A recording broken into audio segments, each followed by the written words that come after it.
Hello, this is Walter Hollowell in my garage in Albuquerque, New Mexico. Thought today I'd just share a fun car story with you. I'm sitting in front of my replica Cobra. It's an Everett Morrison unit, which I've had for I think 13 years now. And the people who live near me know that I drive it virtually every day.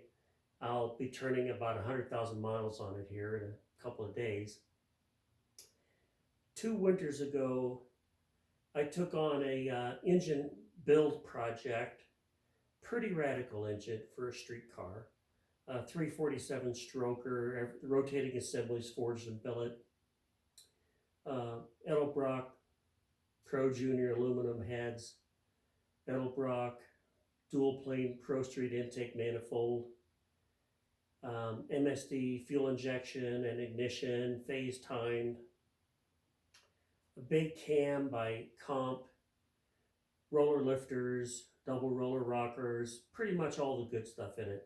It's well over 400 horsepower, T5 transmission, 5 speed, all that stuff. Well, a year ago, I had about 20,000 miles on the engine and it was running great. A year ago, I'm driving home and I'm going 55 miles an hour. I didn't have my foot in it or anything. And all of a sudden, the engine's not running on 8 cylinders. And I watched the oil pressure drop from 60 psi down to 20. I was only about a half mile from home, so I limped home, put it in the garage. I was, oh my goodness. And I asked around to various speed shops as to what was going on. And a lot of people tried to diagnose it, but nobody got it right. And first thing they want, all the shops were, well, let's pull the engine and we'll do this and we'll do that. And I could just see the dollar bills going. So I thought I'd share with you the process I went through to diagnose it and then fix it. There was no damage to the engine at all. So I'm going to do some stuff here on the car.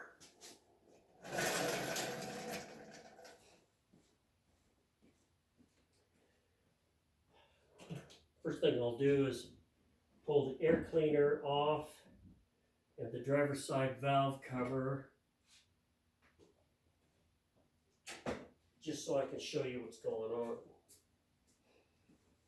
First thing I did was, which was wrong, was I dropped the oil pan, which is a fancy aluminum Cobra sump, and then I dropped the oil pump, looking for the source of the problem, and everything was fine.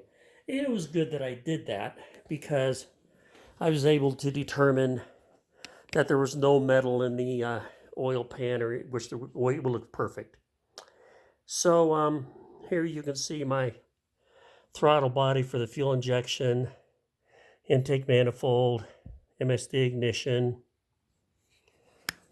fancy aluminum heads, and little roller rockers.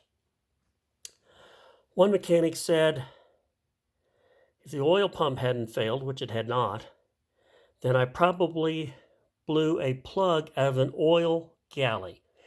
Which the oil plugs he's talking about are like a freeze plug, but that ended up not being the case.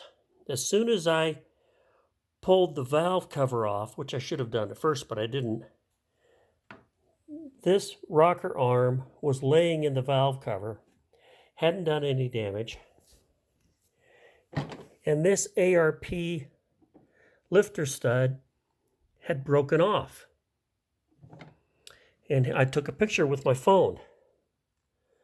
There you go. You can see it broke off. That's an ARP stud. And here it is. That's a new one. So when that happened, the roller lifter lifted out of its hole, pushed the push rod up, and that's where the oil was dumping, was the lifter right here underneath the intake manifold, had popped out of its hole.